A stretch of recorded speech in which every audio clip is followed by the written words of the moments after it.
Welcome to GUI Dog, and thank you for clicking on my channel. So about installing Ubuntu on an old laptop or desktop. Ubuntu is free software, as you can see from Canonical, and you can download it from the website ubuntu.com. So why would you want to do that? Well, there's old Mac laptops which are going for very cheap right now. They're the old ones, not the new ones with the M chips, and they're the ones that you can install Ubuntu. So you simply click the download Ubuntu desktop, and then you get the latest. It takes a while because it's many gigabytes, I think about 6. And then you can download the software from the website and then install it on an old laptop like a MacBook Pro or a desktop. Windows is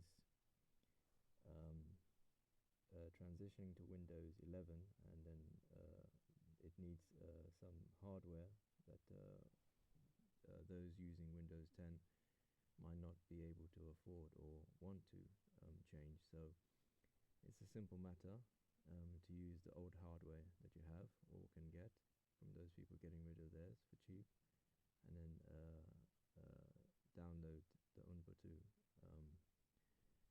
desktop version, which you can see here is the 24.04.02, which is the 2024 April, so 04, and the 2nd of April, and the LTS, that's long-term support, so that's the one you want to download so that you keep on getting updates.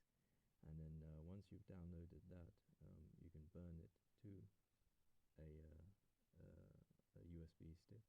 You don't save it, you burn it to a USB stick, and then you're able to boot up your laptop or desktop and boot it off the USB stick, and then install it onto the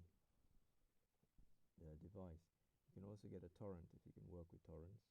If you know about torrents and you have a torrent app that can get the torrents for you, that could be an easier option than trying to download it from the actual web browser, because it takes a very long time. So here I'm looking for whether I do have transmission, which is the standard torrent app for Ubuntu, but I don't, so we'll skip that. And then yeah, so the laptops that you can get nowadays are the very old MacBook Pros, and then don't be put off by the fact that they're old, because they're very good quality laptops in the sense that they're made very well. The keys are nice, the build is nice, the physicality of the laptop itself is nice, and it's just good to have that kind of quality, even though it's old. Modern laptops now, even if you get you just get the plastic ones, and the great thing about an Apple laptop is that you know, it's quality made, and that quality lasts, although the software doesn't keep up with the years of that have passed, but the laptop itself does. So if you go to releases.ubuntu.com, and then you can get the download from there as well. But what you want to do is also verify that you're getting the real McCoy. So click on 24.04.02, that's 2024 April the 2nd, and LTS for long-term support, and then it will take you to the images, which is what you want, and you also want 2 other files that you're going to use to verify the actual software you're getting is the software from Ubuntu, and that you haven't got something dodgy that you're putting on your devices. So what you need is the SHA-256 sums, which you right click and then save, and the SHA-256 12356sums.gpg, which you also right click and save, and then you use those and the actual downloaded file for the Ubuntu you want. You use those to verify it before you actually install it. So both verify that you've got the right software and that it's not corrupted, that it was downloaded the way it was supposed to be, not half downloaded, and so that you can actually put it on your device. Now, as I said, that Windows 11 is coming out, and Windows has been sending people spam emails trying to force them to use Windows 11. Well, Windows 11 needs hardware like that it can't work on Windows 10 hardware. So people are being given a choice, and it's in autumn at the end of this year that they've been given a choice that they have to they either switch or to Windows 11, or they're going to do something else or stick with Windows 10. But there's going to be all this old software, I mean all this old hardware that unfortunately people are not going to be recycling, and one of the R's in the 3 R's of recycling is reuse. So it just makes sense to reuse that, and one of the reasons why, actually the main reason why I got into Linux, what convinced me to try Linux, is that it's very forgiving on old hardware. Very forgiving, and I thought that was a plus. The other thing is that you don't have to buy antivirus. So what you want to do is you want to copy, try to verify it. Sometimes your system would have it. Now I'm doing it on Ubuntu. I actually did it before, and then what you're seeing now is the screen of the working MacBook Pro that has the Ubuntu installed on it, and then so I'm just going to try to verify that whether it actually has the keys from the developers, and it doesn't. So we're going to have to go back and get the keys from the developers so that we can actually verify that these two files are legit. So I got into Linux because of that, and because of getting sick of paying for antivirus all the time on Windows. And then there's also the security aspect, that Windows is not very secure, and if you're using Windows, you're not taking your privacy and your security very seriously. So Linux is more secure, although it's not perfect. It's better than Windows, and you still have everything that you would need as a Windows user on Linux. So it just makes sense that if there's cheap, good quality laptops, Apple made, that are out there, that are not being supported with Apple software, it just makes sense that you would install Linux on it. And I believe the easiest one to start with is Ubuntu, and I've found that it has had a lot of support in terms of software, and doing a lot of things that it seems like the developers they make it a point to support Ubuntu because it's very popular. So it's a good starting point if you want to venture into Linux. Also, the hardware like desktops, etc., that are being thrown away, they're still useful, and you can still use them if you put Linux, and particularly any Linux, but if you put Ubuntu on them. So having got right now, we're looking for the actually keys from the developers that they use to sign the those two files, and we've got it here from the website. And then how I paste in on Linux, you have to press now normally you'd press Control V. That's the normal Windows way. But when you're on the terminal, which is what this is, you press Control Shift V. You have to have the shift in there, so it gets a bit tricky switching from the browser, which is Control C, and then remembering to press Control Shift V on the terminal. But there you go, it's done there, and we're getting the keys, and it takes a while to get the keys from the developers, so that we actually have the keys stored on our system, and those keys were used to sign the Ubuntu software, and then that way you can know that the software you have is the legitimate software from Ubuntu. It's just a safe method. You can actually you don't have to do it. It's not necessary to do it. You can actually just download the Ubuntu software from the Ubuntu website straight away, and as long as it's finished, it completed nicely, then you can just go ahead to burn it on a USB or a DVD, but I don't think DVDs are big enough anymore. They used to be, but it would have to be a USB stick, and you're burning, you're not saving. So when you save on a USB stick, the normal way is just to save, like you save your photos and files. That is not what you're doing here. What you're doing is you're going to burn it. So you right click on the Ubuntu software once you've downloaded it and it's completed, and you choose burn, and then you choose burn to it used to be a DVD, but I don't think that right now it's 6 gigabytes. I don't think it fits on a DVD anymore, but it can fit on a USB. So if you just burn it to the USB, and then you use that when you boot up your device to install it. So now here we're going to check the two files. Well, that didn't go too well because it's looking for the actual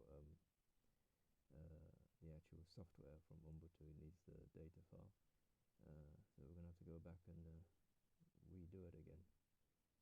Yeah, so then you'd burn it to the device itself, and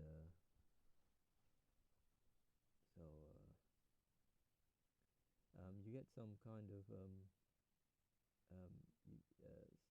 yeah. So you'd have the you'd do that check, and then you'd get a good signature, and then you do this check. So you just basically copy and paste, and this checks that the software that you've got is the actual software in that file, but you've checked that file is from the software developers. So you basically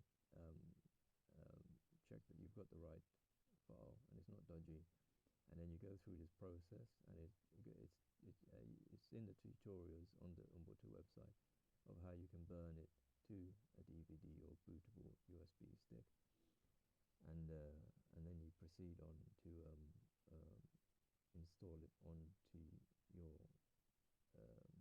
device. Now on YouTube there's a lot of tutorials on how to do that. A lot of people have gone through it, how you can actually get it on a MacBook Pro or install it on another old computer. So it's worth looking at what they're doing. It's not very hard. If you if you're using like a desktop device, then you'd have to you normally have to, when you boot it up, you'd see an F key come up. So it's an F, and then there's a number after it come up, and you'd have to be eagle-eyed to see it. But if you see, like for instance, the most common is F12 or F2 and F10, then you turn off the computer, you'd put the USB stick in the USB drive, and then turn it on, and then press that button. So let's say F12, just keep on pressing that button until you get the boot menu, and then what you need is that you need the USB to be above the hard drive. So what is probably happening is that the hard drive is the device, the old device, is booting from the hard drive, and what you want is that you want it to boot from the USB. So the USB has to be above. So you move it with the selection keys to the top, and then you reboot it again, and then with the USB in, and then it will boot off the USB, and then the USB has the Ubuntu software burnt to it, and then you start to see all of these options of how you can install it. On the MacBook Pro, on the MacBook itself, what you need to do is, with the MacBook off and then the USB stick in the drive, you turn it on and you press the option key, and you just keep on pressing the option key, and what you'll get is an option. You see a drive, and then you will see it will say EFI, and you select that, and then that will boot off the USB stick, and that's how you do it on a MacBook. So what you want to do, you want to go through the options and make sure you use LVM and encryption. It needs to be and encryption. That's very important, because you want your hard drive, LVM is logical volume management, so you want your hard drive to be encrypted when you turn the laptop off. This is very important, because you don't want people taking out the hard drive and being able to get your files. So you're going to choose LVM encrypted, and you're going to put a passphrase, and that means you need at least 3 different passphrases, very secure passphrases, when you're doing it on MacBook Pro. So the first one is for your encrypted drive. The second one is for your login details, like you can see here. You don't need to put in your name, but if you want to, you can. You just need a username and the password, and that's a different password. So that's your 2 passwords, and there's a third password. And the third password is, once you've finished the installation, it's all done and dusted, it's all been completed, and it's all working, you turn off your MacBook, and then you turn it on again, and you press the Command and R keys together, Command and R, hold them down, Command and R. So you've removed your USB, and then you've rebooted the Command and R, and just keep holding it, and then you will get a utility screen. Now what will happen, what you will see first is a spinning globe, and what you need to do is you need to connect it to Wi-Fi. That's what it says, but that's not what you're going to do. What you're going to do is you're going to go to your phone, and when you go to your mobile phone, you go to networking, and you go to hotspot, and then you put in a name for a hotspot, any random characters, and then you click the long line of dots, and then that's your password. And then on the screen, on the spinning globe screen on your MacBook, you choose that hotspot. It will come up as the Wi-Fi, and then unfortunately there's other Wi-Fi's there. You choose that hotspot, and then you put in the password that your phone gives you, and then make sure that on your phone you click where it says shut off the hotspot when no devices are connected. Turn that off, because you don't want it to shut off, otherwise the MacBook will fail to connect. So once you've got the MacBook connected to your hotspot, and then you've made sure that your hotspot's not going to turn off if no devices are connected, the globe will keep on spinning, and you can keep on spinning for like 14-15 minutes, and there'll be a countdown timer, and you wait for that countdown timer, and once it's finished, you get to a utility screen. Now there's 2 utilities. There's the one right in front of you in big letters. That's not the one you want. At the top, across the top of the screen, there's one that says utility at the top of the screen. You choose that, and then from there you choose you want a firmware password. So you choose the firmware password. So right now on the screen, what I'm doing is updating the once you're into the you put in your login details of your new install. You want to update the software, so that's what I'm doing. So if we go back to the MacBook, and you're on the utility screen, and you choose firmware password, and then that's your third password, and that's very important as well. So make sure that's different, and you need to remember it, because if you don't remember it, and in your MacBook all of a sudden gives you a gray lock screen, it has a lock gray, and then it asks you for the password. That's the password it's asking you for. Now, why is it important? It's important because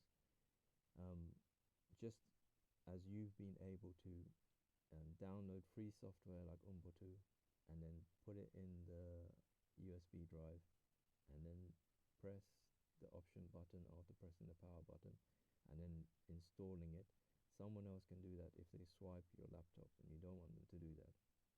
So by putting in a firmware password, that locks down the laptop, and it means that they can't do that. So once you've downloaded the Ubuntu and you know it's working fine, etc., you go through the procedure of putting your firmware password. So that's 3 passwords. Now you need to remember this password, because if you forget it and then you see that grey lock screen, you've bricked your device.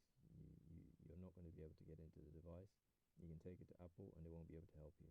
It's that simple. So it's important you remember that password, but make sure you put that password, that firmware password, and then you make sure you've set it, and then you come out of that utility screen, and then what you need to do is you need to put in your encryption password. That's the first password for your encryption device, and then the second time you put in your username login password. If you've selected that you need to log in when you were setting up, you need to log in when you first logged in. Sometimes you can select that you don't need to log in the first time you get past the encryption. That's up to you. But so now once you're in, then you go through this procedure here that you can see. Is you want to update your the software on your device. Make sure that you've got the latest and greatest, and it takes a while. So yeah. Now if you're going through an airport,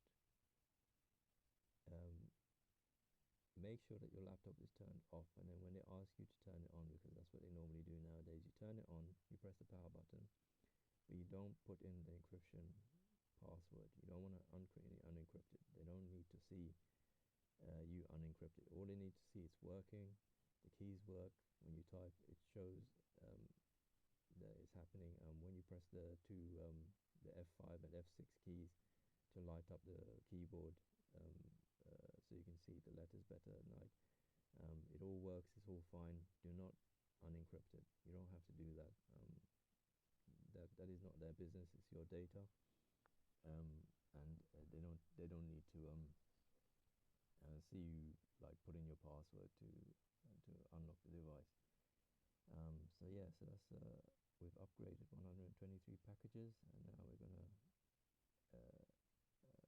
we've updated 123 packages, and now we're gonna upgrade, like download the latest and greatest, so that we are able to make sure our device is new and up and running in a wonderful way.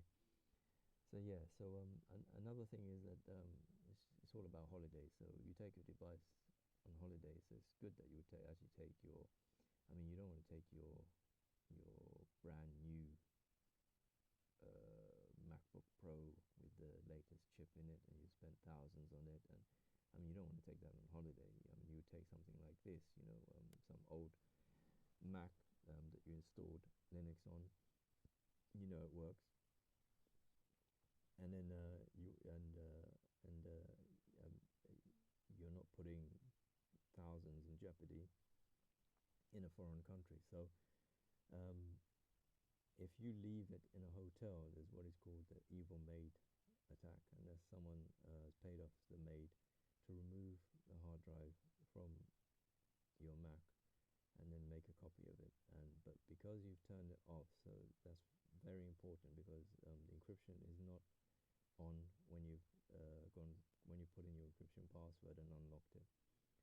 So you need to turn it off properly, and then you get the encryption screen up asking for your password, and that's when you've done it. You've done it properly. So let's say you leave your laptop off, you've turned it off, you just haven't logged out and left it there. You've turned it off, and you've left it in your hotel room, and then someone pays off an evil maid um, and then she comes and then she tries to take out she does take out the hard drive, makes a copy, and then puts it back. When you come back to your Mac, when you turn it on, you will actually see the lock screen, the grey lock screen, and it will be asking you for that third password. That's what it will be asking you for. Like if someone, and that would let you know that something's gone wrong. Now there is in the old Macs a glitch where I think the hard drive kind of maybe moves a bit, and then that can also bring up that grey lock screen in certain situations. So that's true. So if, for instance, that you if for instance that you just you left it for a while, you put it down maybe a bit too heavily, and then you came back to it, and then you saw the grey lock screen, then you can then you know the reason for it. Yeah, so it takes a while for to update on your first go. It doesn't normally take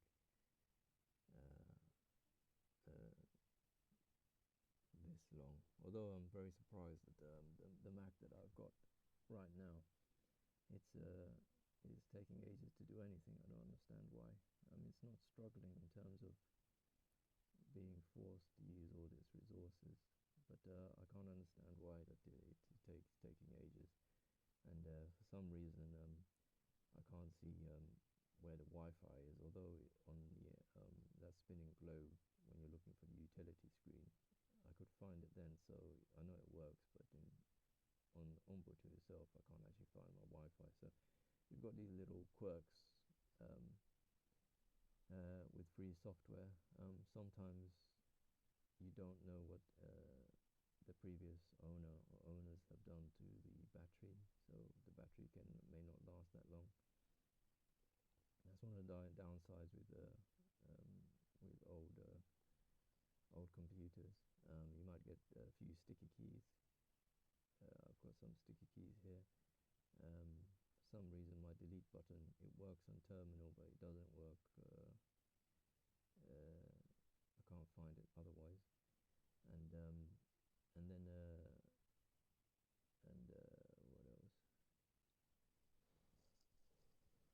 Yeah, and then print screen. I have not been able to find where.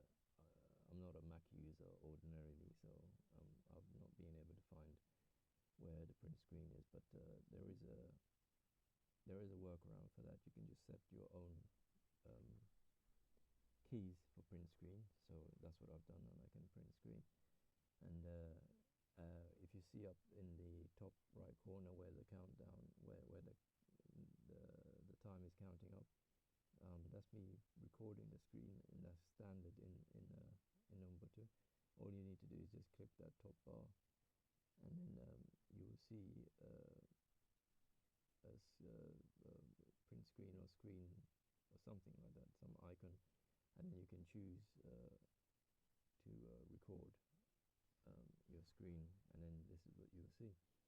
So what I'm doing now is that is some aftercare. So I'm installing the uncomplicated firewall, UFW, Mac changer, filter ban, and termux. These you don't actually have to do these. These are optional, but it's good to have, and HTOP as well.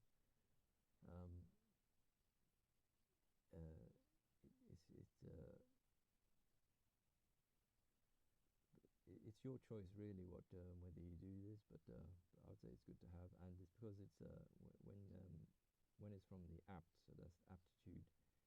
That's the standard where you get your software from on Ubuntu, Linux, and the sudo is su super user do. So it requires some actions require a password, and that's what the super user does. So super user do from aptitude install these, and these have been vetted. This is software. You're not just getting willy-nilly like a Windows from anywhere, and you don't know what you're getting, and then you're probably getting malware, and it's stealing your photos and your personal information, and using your hardware and your internet connections to do bad things around the world. So this is from a repository that's been checked, vetted, and it's legit. So we're installing that, and yeah, the Mac changer now. The Mac changer, I'm setting it here. You just press the arrow button to yes, and then enter, and the Mac changer, it changes your Mac address. Now your Mac address is like you probably know your IP address. You've heard of IP address before. That's like your mobile telephone number. And then if we use the phone as an example, but your phone has a IMEI number, and that's like a hard-coded number on the actual device, on the hardware. And so with a mobile phone, you have your mobile phone number, and then you have an IMEI number. So if you change your SIM, you can change your mobile phone number, but if you're using the same phone, your IMEI number will be the same. Now on a PC, it's the same thing, is that your MAC address is that hard-coded number, and your IP address is your telephone number in a way, but it can change, but your MAC address will stay the same. So with Mac Changer, you can use software to change it. So what I've done there is that I've said to yes to it changing automatically, although in the past I've set that and then it just hasn't changed. I don't know why it hasn't done it automatically, but anyway. And then it changes the MAC address so that it's supposed to give a different MAC address so that you're not being followed across the internet with the same hard-coded hardware address, even though you change your IP address. So and then we've got some other updates to come. Yeah, so it's not in terms of software support for your regular stuff. You won't miss anything from Windows. You probably find it boots up quicker. So here now it's RK Hunter is asking whether I want to send an email. For that, I normally like, because the OK is highlighted in red, you can just press enter, and then it'll give you the options later on. Well, you can't really see them now, but choose no configuration. You'd have to go up for that, and then OK, because you're not really going to set an email so that with RK Hunter. So RK Hunter is a Rootkit Hunter, and it's kind of like checking whether changes have been made to your system after a certain point that are malicious. So in case you downloaded some software you thought was legit, but ended up to be malware, RK Hunter could help you in that situation in terms of finding out what's happening. Although there are kind of false positives, there are kind of a lot of false positives. So take it with a pinch of salt. But the thing about RK Hunter is that it needs to be installed first before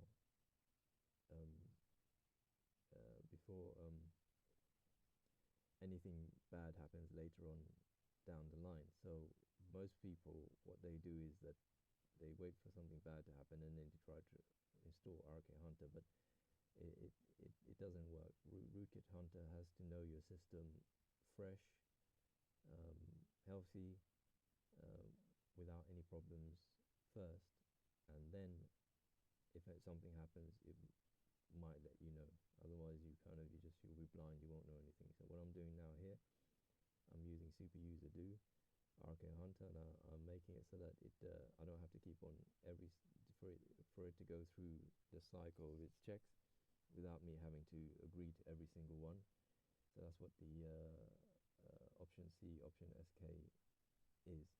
So now when it comes into typing this stuff, it can be kind of overwhelming, and especially because I'm doing it from the terminal. You don't really need to know what is being typed, because most of the time you'd use you'd type something in to do something, and then you won't use it for maybe ever again, or 2 years or something like that. So it's a case of um, um, typing what needs to be typed, and then you'll find tutorials and helpful stuff on the internet, although you need to be very careful, because there are some malicious stuff out there, and silly people put silly stuff up. So if it has a website address in it, try to take that website address by itself and then put it in the browser and see what happens, rather than just typing anything and everything that you get from the internet, from every tutorial, into your terminal, because you can do a lot of nasty stuff. Most of the time it's standard stuff, so very short, standard, and not malicious. So when you're typing stuff in, um, you can have some understanding of what is happening.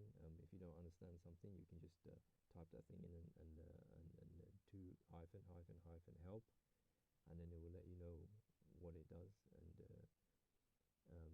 that kind of thing. But most of the time you don't want to memorize these.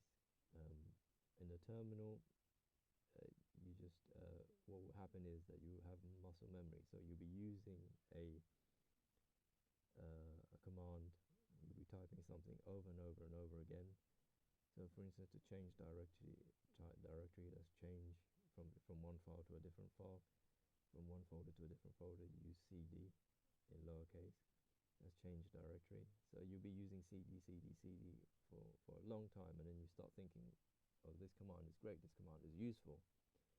So in that situation, then you would learn about cd. So you might want to look at the help. So you do cd space hyphen help, and then look at the help to see what it does. And then after a while, maybe years, you think this is really great, and then you'd do man, that's MAN in lowercase, space cd, and that's for the manual. That gives you the manual for the change directory, and you can learn more about it. So what I'm doing here now is I want to look at the actual log file, because it's told me that there's one suspect file, but it normally says that. So, but I have to use super user do to do it. And then this is the initial scan and what it's come up with, and you could say these are the false positives. Not everything that you see with a warning means that your system has been infected, so take it with a pinch of salt, and you'd need to actually investigate further before you decide that your system has been infected. So what I'm doing now here is I'm updating the properties database with that flag, and then Rootkit Hunter is doing that now. So I'm basically telling it that this system as it is, as you've scanned it, that's fresh, that's clean, that's healthy. So as I go about my daily business, and if I download certain software, and then Rootkit Hunter should pick up some certain malicious stuff going on if I do the scan, and again. So now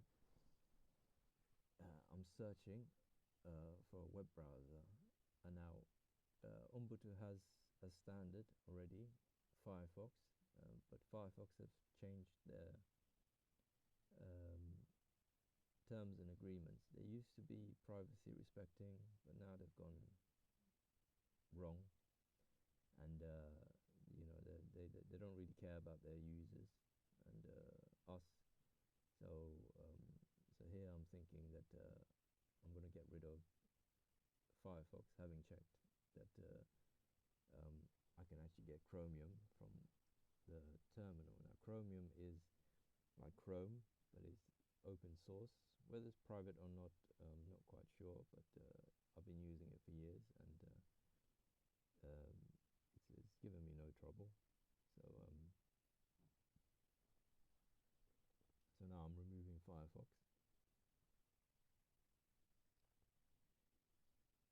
which actually turned out not to be a very good idea, because if you get rid of the actual if you get rid of the standard browser that you get with the initial installation, and as you can see here, Firefox removed, then you have no way of really reaching the outside world without a browser, except through the terminal or through the software, the Snap software, the repository in Ubuntu, which is here.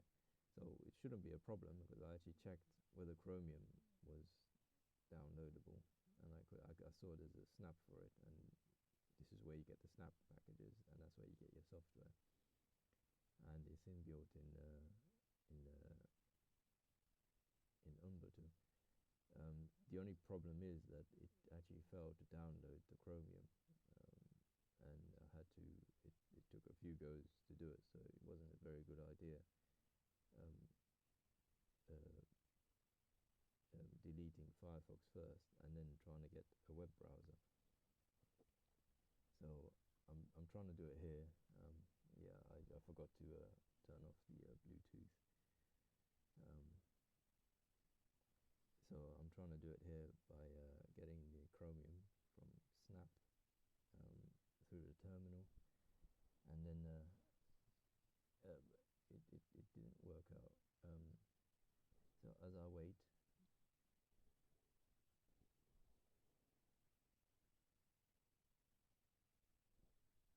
I'm searching how to do the print screen, setting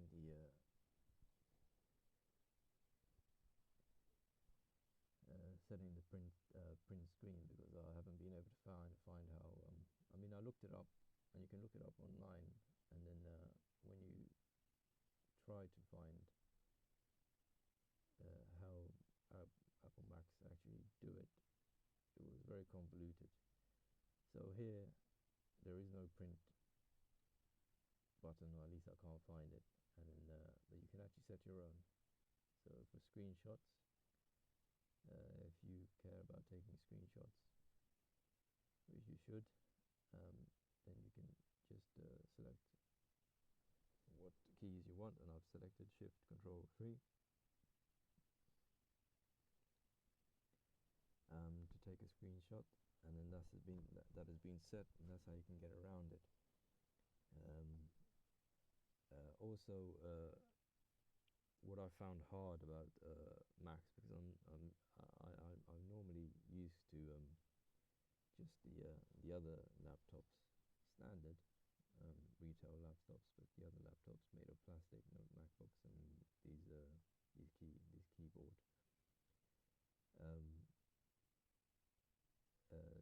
The other thing I found hard was that it doesn't have the 2 mouse buttons. So in order to right click, you have to use 2 fingers, and you use 2 fingers to actually right click. That's something difficult, and also it took me a while to actually learn that you can light up the buttons themselves, and that's the F5 and F6 keys. And yeah, and also like what you want to do now on the screen is that you want to put your microphone volume down, just for your own safety. So Chromium, it failed to download, which was not fun at all here, and try it again, and it takes ages, and I don't understand why it takes so long, but it does. And then we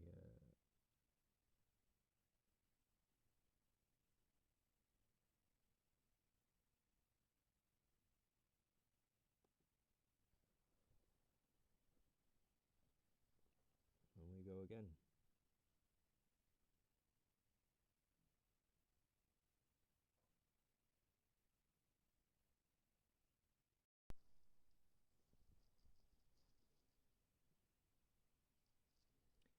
So if you're finding what you're seeing useful, then make sure to give us a thumbs up. If you don't like it, if you think it's a load of trash, give us a thumbs down. Comment in the comments comment section and tell us why you've given us a thumbs up or a thumbs down, and subscribe if you want to see more, and hit the notification bell, so that you can know when the latest video has been dropped. You can also go to gui.dog, that is GUI.dog, and which is my website, and take a look if you appreciate what you're seeing and you're finding value from this video. So let's see what happened next. So I've tried to download Snap Chromium again, and it was a very silly thing to do, to get rid of Firefox first, because that's the only browser that comes with the software itself, and without it then you can't reach the internet unless you know how through the terminal. It's no biggie, but it wasn't a very clever thing to do, assuming that Snap would actually work. So now I've gone into another terminal, and I'm looking at one of the files for filter ban, because you can make customizations.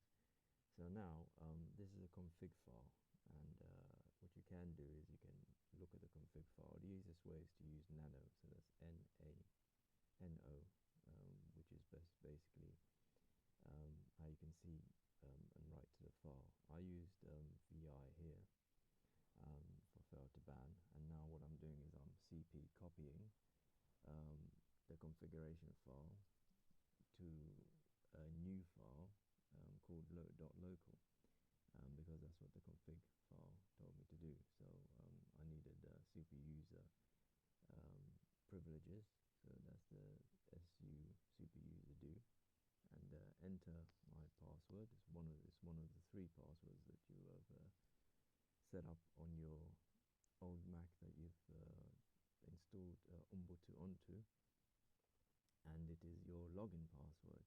So the login for GUI, this is the password that I'm using.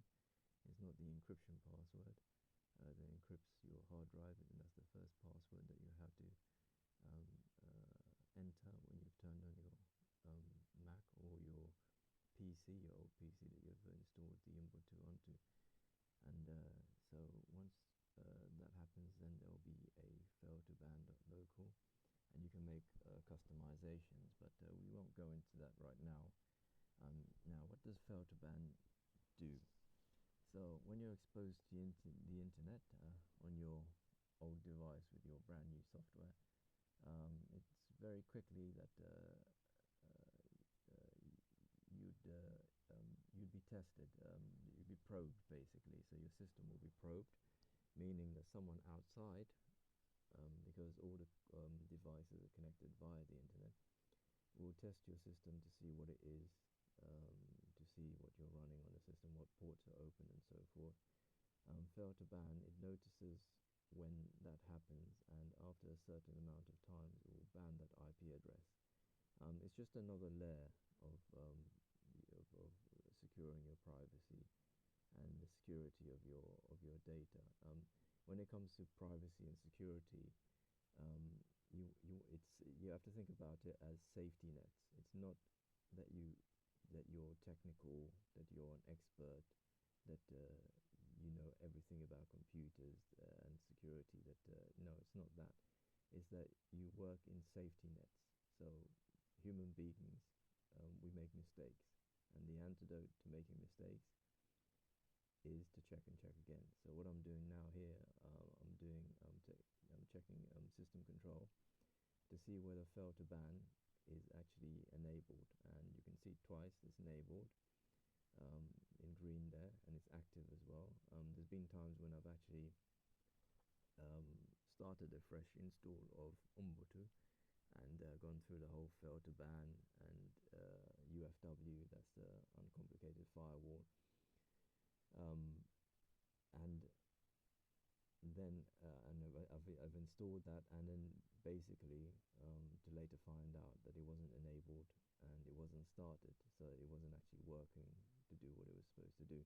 So here I've gone into the Snap Packages App Center, and I'm looking for Chromium because the terminal's failing, and I'm panicking actually because I don't actually have a browser right now, and I got rid of the Firefox browser. And the reason why I got rid of the Firefox browser is because they've changed the terms and conditions, and I didn't really want to fire up the browser to give them any data because I'm really upset about it. Now, this happens with software, and a lot of people are upset about it because they've been with Firefox, and Firefox has been with them for a very long time, and all of a sudden she's changed, and now they're going through a divorce basically, in a way. So, but this happens. I just feel that you just have to move on. Things have changed. Firefox is not what it used to be, and it's just a matter of knuckling down, going to another browser, and it won't take long before you forget about Firefox, and it's just a bad memory basically. So that's the reason why I knee-jerk reaction instinctively just got rid of Firefox without even actually opening it to get another browser set up before actually getting rid of it, because I don't want them to have any data. They've gone full evil. They've joined the dark side, and they used to be the good guys, but they couldn't last the battle basically. So and they've just sold themselves out. So I tried the App Center.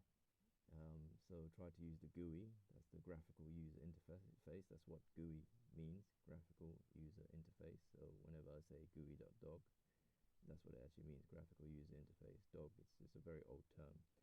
And the App Store, and that didn't work as well. And I'm getting another failure here. It would actually help if I had the internet working as well, because some of the attempts that I made, the Ethernet, that is the cable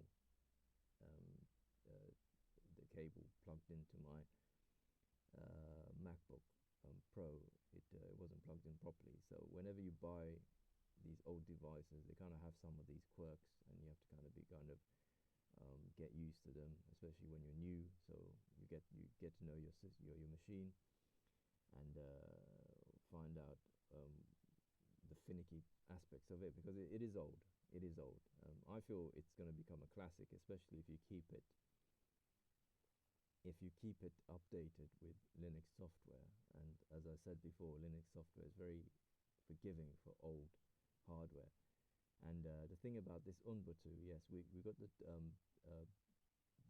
2024 April long-term support version, and as far as I understand it, that's 5 years of full support, and then 5 years after that of just security support. So that's 10 years of support.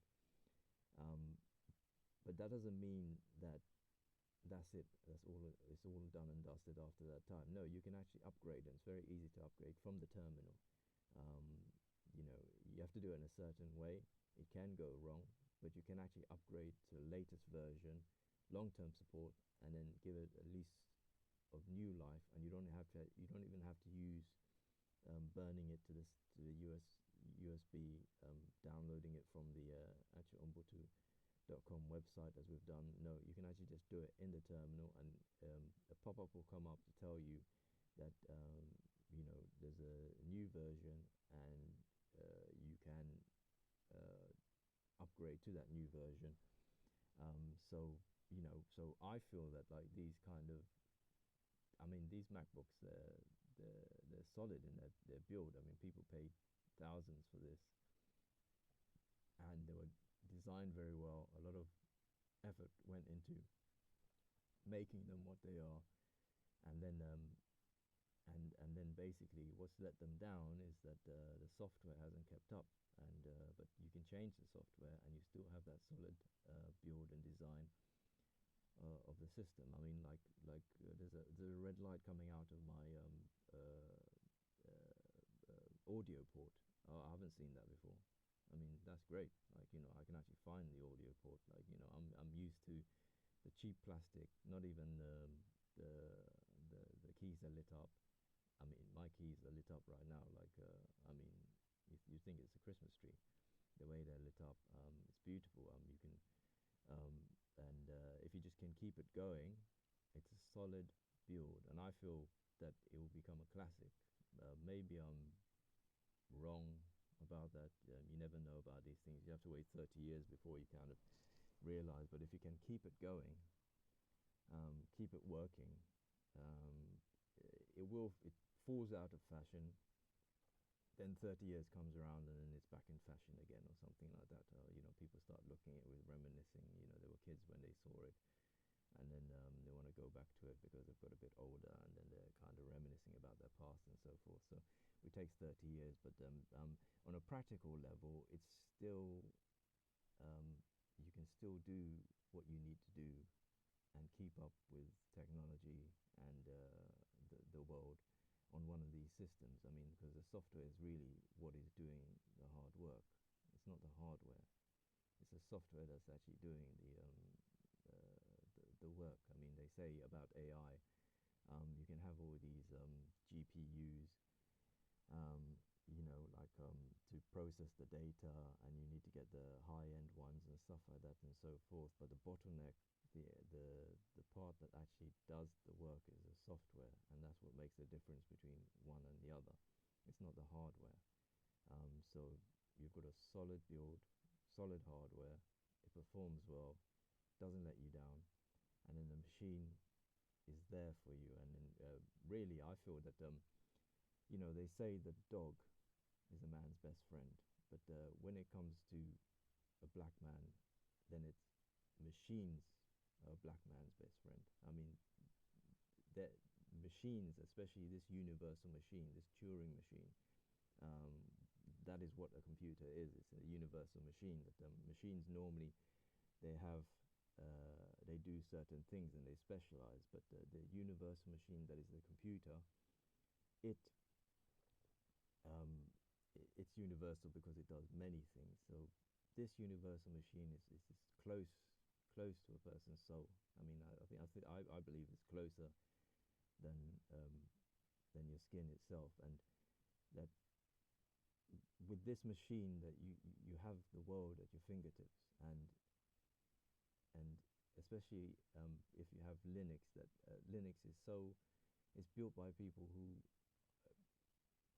for the most part are trying to do their best to build software that works, and which means they have your best interests at heart. Um, when when when it comes to actually approaching, like for instance, you might be intimidated by the terminal. I mean, you're looking at it now, so this kind of may seem intimidating. Like, how do I learn all of this? I mean, when I first started at Linux, I've said this story before, but I got into it because of it was very forgiving for hardware, like very old hardware, and I actually started with an even a smaller kind of slimmed down version of Ubuntu, which is Ubuntu, which is X. There's an X in front of Ubuntu, and when I tried it, I got stuck on the sudo, the super user do.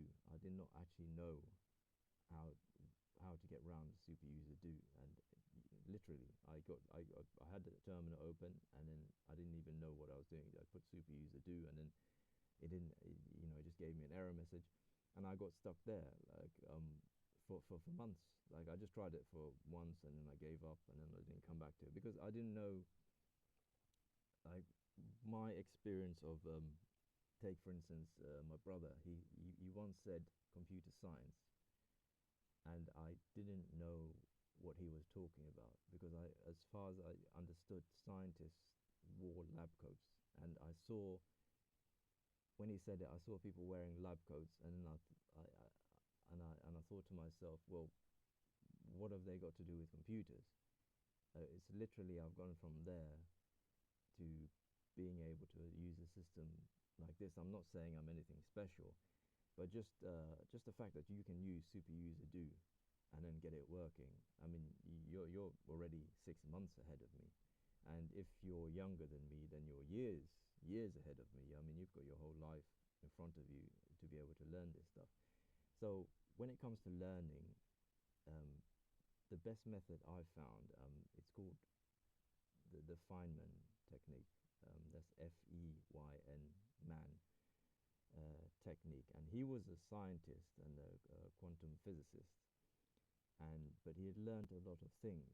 And then people have kind of taken from how he was learning, and then they've called that the Feynman technique. So I summarize it as write first, or type first, because you're in front of the terminal. Type first. So for instance, let's say that you do something like, for instance, you updated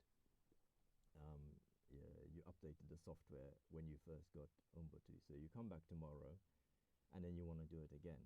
Instead of looking it up, go from your memory, like literally type it first.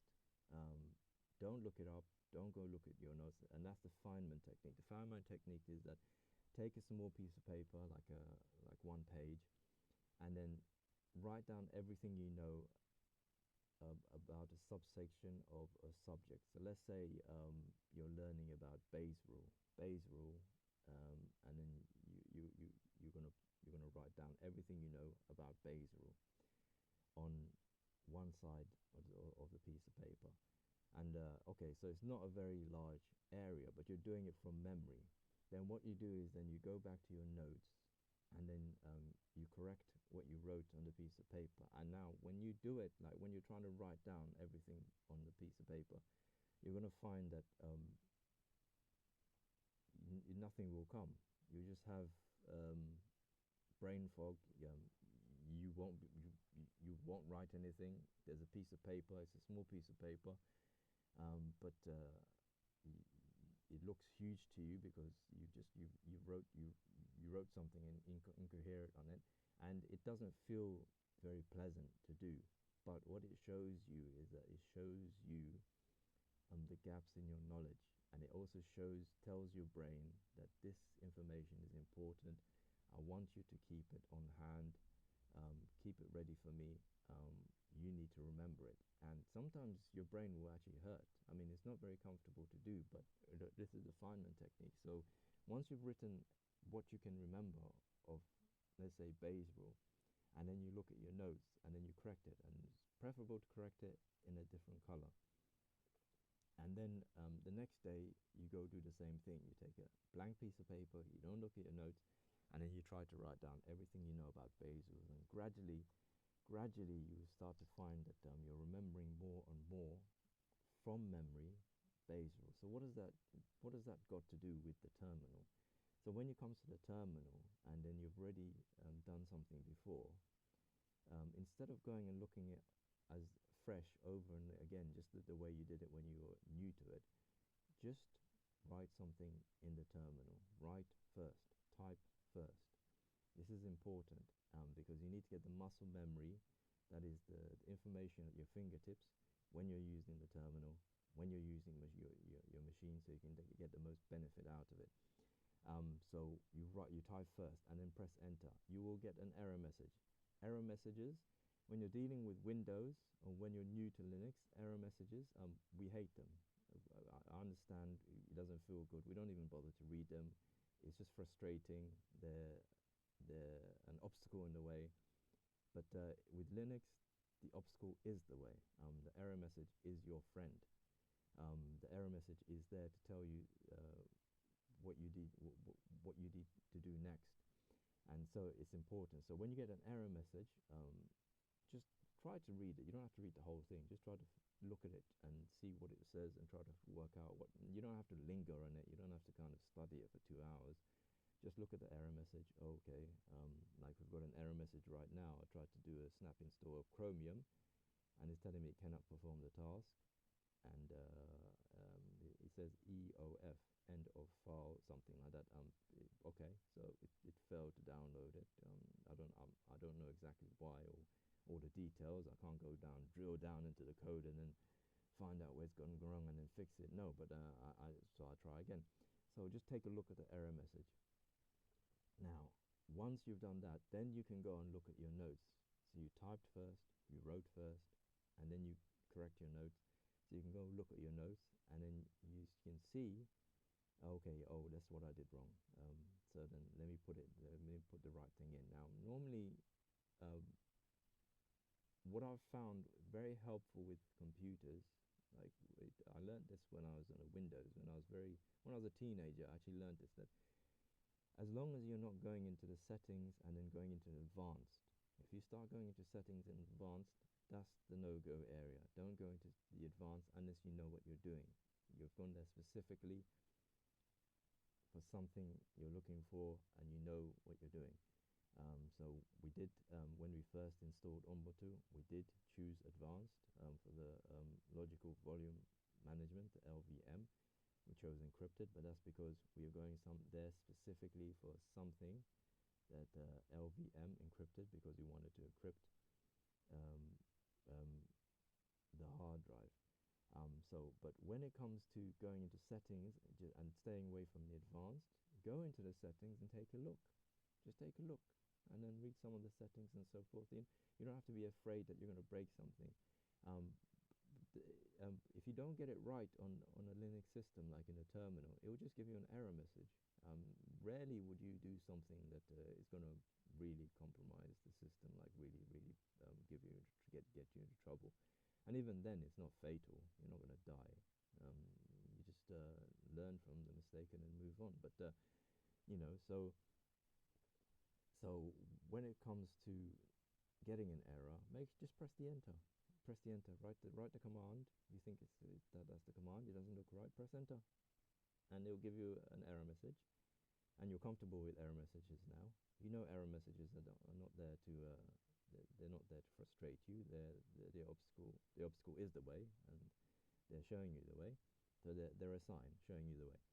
And then you look up the right command that you needed, and then you type it right, and then from that you learn.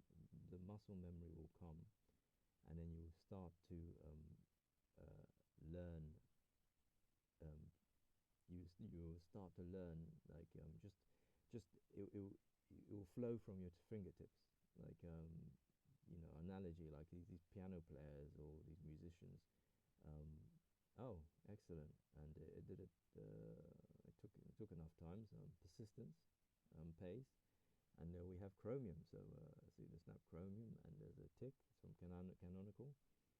And here we go. Let's see if we can get it working. And it takes a while, and there we are. That was a relief.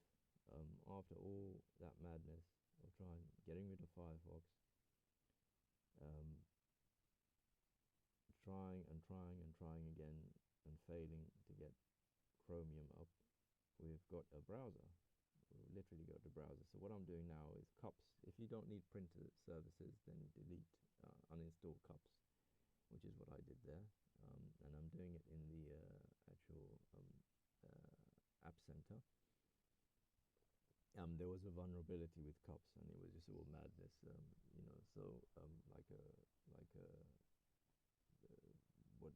on Windows they say viruses or malware or hackers. And here we go. Yes, we've got internet and it's working, and we are live. So this is the dark.fi website.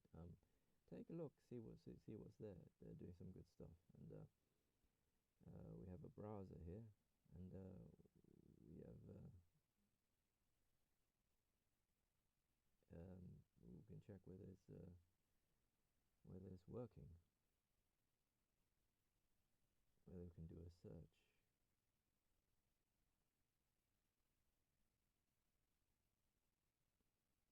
Excellent.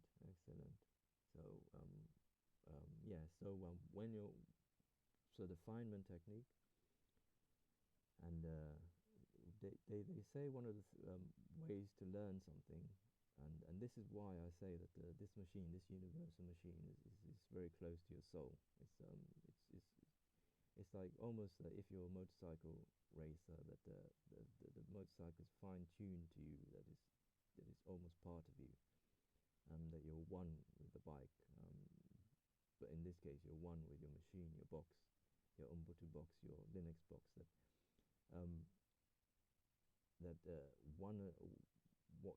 One of the ways of learning something and improving yourself in something is that, and especially when it comes to computers, is that you want to learn something that is modular, so you can learn it bits by bits. You don't have to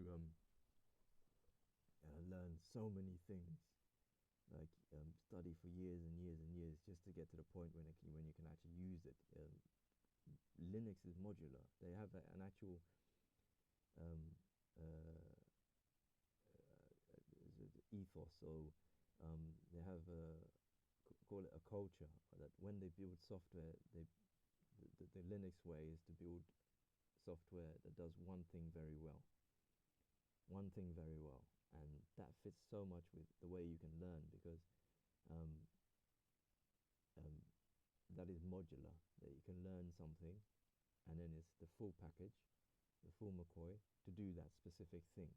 And you're not sitting there studying a piece of software. I'm not talking about software like software packages in Windows, where you have to learn, I don't know, like video editing, and then you have to go through the whole package, and there's a huge manual for it. No, just something specific, like copying a file, or deleting a file, or like just small things like that that you can learn, and then you get those under your belt. So that's learn something that's modular, um, that will give you feedback when you're going wrong, and that's built into the system, the Linux system, the Linux way of doing things, because that error message is giving you feedback where you're going wrong, or or when the terminal actually does what you want it to do, that where you're going right. And especially when you did it from memory and you didn't look at your notes, especially when you did it after 6 months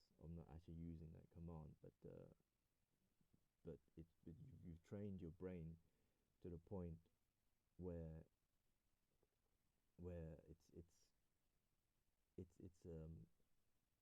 it's got it to hand, that it flows off your fingertips.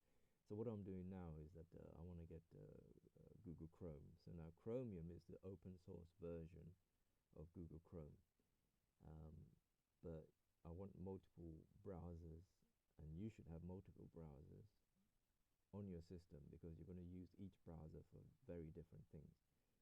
So right now I'm using um, Chromium as my regular browser. And what I did there was that I saw a command, and it has a website in the command. And what you don't want to do is you don't want to just copy anything that you get, because anyone can write anything on the internet, tell you this is what you do, and then you can download malware, viruses, bad stuff on your computer, and they can take over your computer and steal your files and so forth. So whenever you see a website in a command, try to go to that website alone. Don't copy the whole command, just copy the website and then put it in the browser. Preferably you'd put it in Tor browser. You don't want to put it in one of these browsers, your normal browsers that you use that's not protected. Tor browser is a special browser. We'll have to get to that later, but you put it in Tor browsers. If it goes to a malicious website, goes to some dodgy website, you should be protected from it, because Tor has all those protections. But right now I haven't got Tor browser installed, so I'm using Chromium after the shenanigans of getting rid of Firefox. So I tried to look at and it's from google.com, so you can see clearly it's google.com, but I'm just being extra careful, although you can see it's google.com, so it's going to go to Google, and Google. I wouldn't say you trust Google, but so this is how we're going to get Chromium, um, and this is a different way of installing on Ubuntu. So you have different ways of getting software on Ubuntu. Some are safer than others. If you're using apt, that's super user do, sudo apt, and then install, then and you're not providing a file, like in this case there's a file being provided. So I'm going to get the file right now. So we're going to get the file using I think it's wget. So if you want to get a file from the internet in the terminal without using your browser, you can use wget. I messed up there. I pressed Control V C instead of Control C to copy. So here you say press Control Shift V to paste, and then there's a wget there, and we check that we've actually got Google, because sometimes you can, I've noticed on some websites you can actually copy the command, and then it has like, and it enters itself. Like, even though I don't press enter, it enters itself. So they can have hidden characters in the command on the website that you don't see, which are pretty dangerous when you put it in your into your terminal. So you don't want to do that. So it's best to kind of type it out, but then typing that whole thing out is very long. So here we've used wget, and that's the way of getting downloading the file. So we're getting the .deb file, which is another way of downloading software onto your device. So we've talked about apt, which is the repository, aptitude, and that's the safe one, where it's been vetted. And but this .deb, that's where you're getting software from, the internet, and you've got to be more careful when you do that. When we were installing Ubuntu, we made sure to verify that it was from Ubuntu, so that and that it was the actual full and file that Ubuntu wanted us to have, just to make sure that our system, when we install it on our device, is not something malicious that will steal our data. But here, so we're getting Google Chrome as a .deb file, and that's another way of doing it. And then, we've got to be a bit more careful when we do it. And then once we've installed it, we can run it.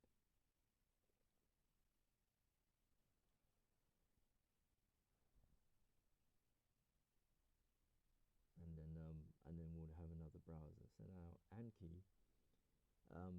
when it comes to, let's say, like I said, that you're learning something new, so you're looking at you web search it in your browser, and then you put the commands into the terminal, and then when you come back the next day, you're going to do your best not to look at those notes again. You're going to do it from memory. But where do you store your notes, like once you've put it into the terminal? So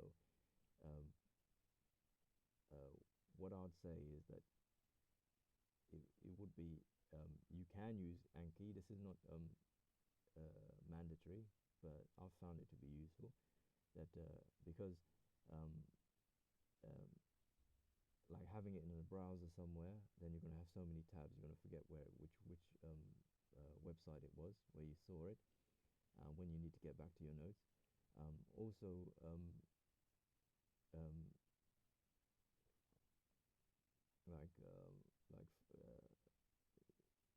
like trying to find it is pretty hard, especially when, let's say for instance, it was 6 months ago, that 6 months ago you used the command, and then 6 months has gone by without you ever using that command, and then now you're going to do it from memory, and then you need to check your notes. You don't want to waste the time going through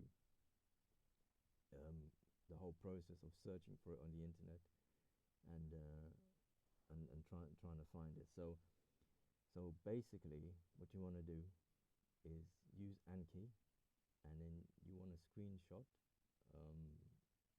like you've set up your print screens. You want to screenshot, and then just take a section of the command that worked, and then put it into Anki, and then put the website there as well, and you want to and then save that, and then you want to give it description, like tags and descriptions, and then that way, like when in 2 years time, for instance, you need to come back to the command, it's there in your Anki at your fingertips, and you have the website, and it's just an easy way of learning your system. Because what you want to do is that you want to improve, and you will improve, because it's your daily driver. You're going to be using it every single day, and you're going to be learning something every single day, just little things about the way the system works and how you can work better. You're not doing it consciously. It's just the way it is that you've got this setup where just by using the Feynman technique, so typing first, by keeping notes of what you've done in Anki, that alone, we're starting Google Chrome now, so I don't want to give them any information. Yeah, Google Chrome is not very good for your privacy, but it's a necessary browser for certain things. So if, for instance, you've got a Gmail account, what you want to do is you want to keep it exclusively to the Google Chrome. Just keep it, and then they're mad about ads. I don't know why they're so obsessed about ads. This thing comes up twice, but they've got jungle fever for ads. So you want to keep all your Google stuff, your Gmail account, onto Google Chrome, and then the rest of the other stuff somewhere else. But that's what it comes down to. So just by using the Feynman technique, that is, type first from memory, from your fingertips, and then keeping notes of what worked in Anki, and then coming back to those notes, basically coming back to Anki. That itself would mean that you're improving on autopilot. You're literally not putting effort into it. Just by using a Linux system, you're getting better and better. And it goes back to that what we're talking about, that the modular, that when you're learning something, you want to learn it in bite size, in little modules, and that's how Linux is built. And it also goes back to you want to get feedback, that it will give you an error message, and you're doing your own feedback by actually typing something, testing your memory, and then going to look at your notes, not the other way around, not the way that. And it's pretty hard, because so here, like, I've looked at the website for how to install it. Now what tends to happen is that when you go to the website, they give you very complicated ways of installing it. So here I've just decided to use the Aptitude app store, and rather than actually go through the very complicated ways of, like, doing it in the website. Now the reason why they do that is that they want you to have the latest and greatest, their beautiful baby that they've been working on for ages, and they want you to have the latest and greatest. But you don't want to type into the terminal so many commands, just copying and pasting, so many of these long commands, when you can get it from the Aptitude. So it's already in there. Now the one in Aptitude, these developers, they complain. They say it's the old one, very old. It's not been updated to the new one, and it takes ages to get it downstream, because the guys at the Aptitude, the repository, are checking all this stuff, and then it takes time to check that it's legit. So the one that you've got in Aptitude, that's the Apt Store, it's fine for what you're going to use it for. You don't need the latest and greatest, and then and it's very easy to get. So that's how to get Anki. So basically, so you're looking at modular, you're looking at feedback, and and that way you're going to improve just by using your Linux system and trying out new things. It's that simple. You can't be afraid to try out new things, and you can't be too clean about your file system. You're going to try things, they're not going to work. You're going to take screenshots, like just parts of the commands that work, not the whole screenshot. Put it in Anki, and then forget about it. Leave it dirty, leave it messy. Don't be afraid to leave these files, or just projects that you were working on and they didn't work out, and then just leave it. Don't be so adamant that you have to clean and delete and do all that. So just leave it as it is, and then let it get dirty, let it get filled up, and then just carry on. So and then move on to the next thing. Just make sure you keep notes of what you've done, and then normally it kind of works out. It's not a biggie. You can go on like that for years. Eventually, then depending on what kind of MacBook you got, even though these MacBooks and these Macs, they're cheap, they're still uh, when it comes to memory, you still have to pay more, and that's the annoying thing. So you would find a cheap MacBook and the memory is not that great. So try to get as much. The hard drive. Like the specs of the system. Try to get the best specs you can, especially when it comes to the hard drive capacity. For storage.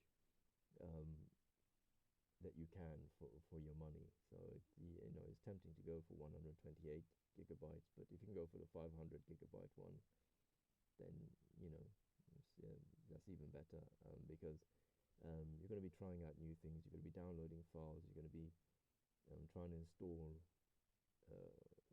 free software, and then and that's going to fill up very quickly. So here with Anki, we got it from the App Store, and we started with Anki. It's asking us for a language. There's many language support there, and then here it is. So the little cog, you can change the name of default. This is the tried and tested tool. I don't know how people use it to study, because I've tried to study with it, but it doesn't fit in with me. But we have our own technique, Feynman technique, rather than flashcards. So we're good to go.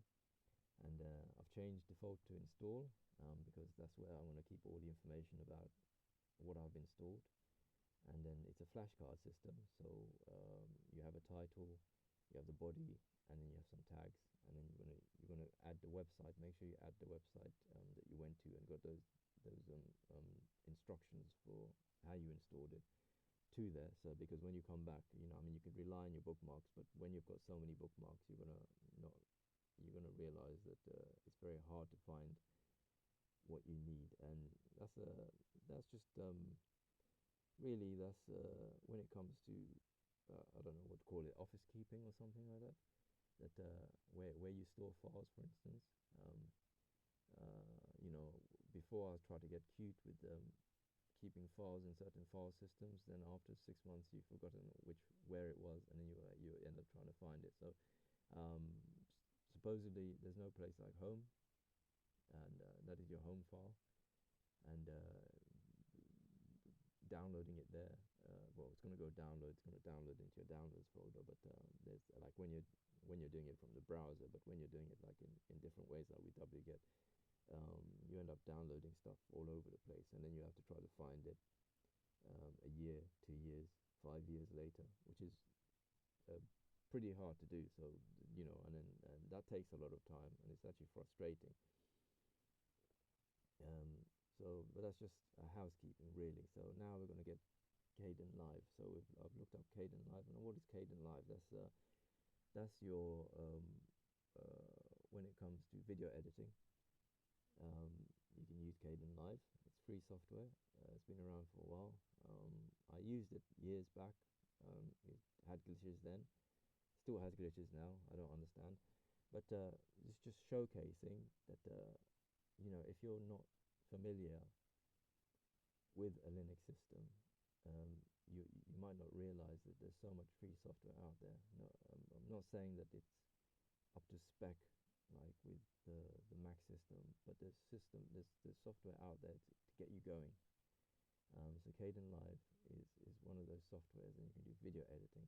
And there are other versions you can find out for yourself, and then look it up on YouTube or the internet itself, or ask AI which one's the best to use, and so forth. What's the latest and greatest? And then that software is there, and it's very easy to get. And it's one of those things that the world is your oyster. That we live in an age where you have so much information, so much opportunity to learn, so much opportunity to hone yourself, to um, to become a better version of yourself. And then all you need is just a method of learning, and you already have that. The Feynman technique: write first, um, type first. I mean, it's hard to actually explain. Like, let's say, for instance, you uh, you use your mobile phone mapping app, and then to go to a new place, and then you follow the instructions. It tells you, go left here, go catch this or whatever, go go catch this train or go catch this bus and so forth. Okay, so you've done that.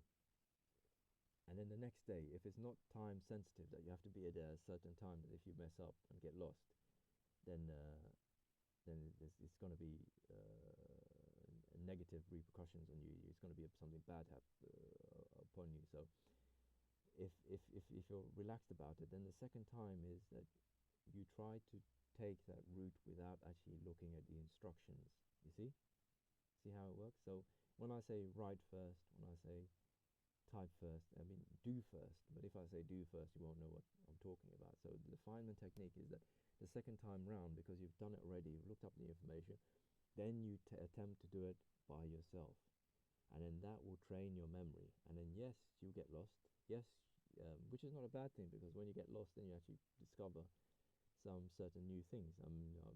There's many times in my life when I've got lost, and then just in a matter of months, where I got lost became important to me in terms of like something happening that I had to go back there.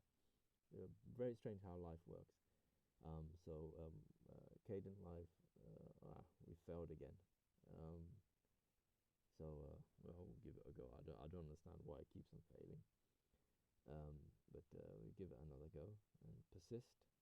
And yeah, so you have the Feynman technique, and you're not going to let you're going to persist.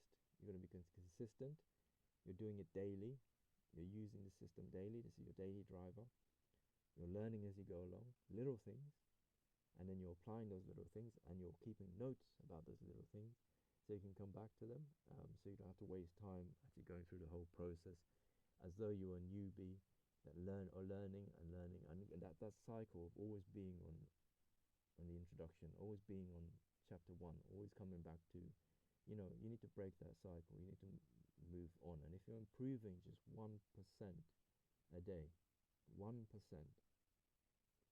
that's just 2 minutes, 2 minutes of a day. And how many minutes in a day was it? Have I got my figures wrong? It's 1,440 if I remember rightly. I haven't done the calculation in my head. I'm just trying to do it from memory. So it works. So does for some reason Snap just keeps on failing. But anyway, the second time round it happened. Shows that the grace of God, and then persistence comes through. They say all good things come to those who wait. Waiting, maybe not just waiting, like actively persevering and being persistent, being patient and taking action. So and then we start Caden live with this command. So yeah, uh, so when it comes to improving 1%, 1% a day, just 2 minutes out of 1,440, just 2 minutes, 2 minutes every day. By improving 1% every day, 1%, you'll be, if I remember rightly, 37 times better at the end of the year, in 1 year, of just improving 1% every day for 365 days. You'll be 37 times. Now, let's use the analogy of football. If you've got 2 left feet, you're a really bad footballer. You don't tackle the ball tackles you, and then but you're persistent. That you've got a method of learning that the Feynman technique, let's say, I don't know how you apply it to football, but let's say the Feynman technique, and you're modular, and you persist, and you do it every day, and you improve 1%, that's 2 minutes out of 1,440 every single day, you would be 37 times a better footballer in 365 days. Now tell me, would you be a good footballer? It just, you'd at least you'd be average. You wouldn't let the team down. If you were that bad, it depends on your starting point, but at least you'd be, you know, decent footballer, that you wouldn't let your team down. Starting from having 2 left feet and not tackling the ball, but the ball tackling you. So, you know, that's what you're doing when your daily driver is a Linux machine, and that Linux is built to be close to your soul and for you to improve. Now, when it comes to privacy, it's good to use a VPN. You should use a VPN. Like I said before, with privacy and security, you don't have to be technical. You don't have to be an expert. All you have to do is just remember that it's a safety net. Human beings make mistakes. The antidote to human error is check and check again. So you need these safety nets that if you fall through one because you made a mistake, another one will catch you. So we're going to use wget here. We've gone to the website, Proton VPN. We're going to use wget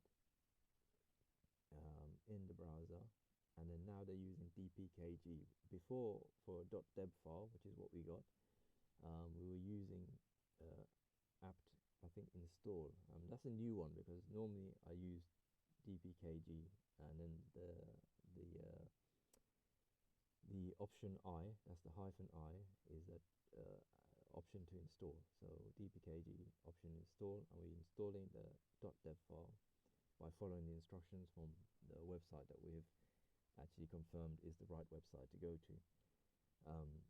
So when it comes to privacy and security, you want safety nets, that you will make mistakes, you will fall through one safety net only to be caught by another. So this is another safety net that alongside, for instance, Mac changer, you're changing your Mac address. Instead of giving your IP address away, you're going to use a VPN. It's not mandatory, but it's good to do it, and you should do it. In fact, I feel that you should be serious about doing it. And then we've used fail to ban, and hopefully it's working, so that anyone who's probing our system and keeps on probing it in a certain amount of times from the same IP address will be blocked.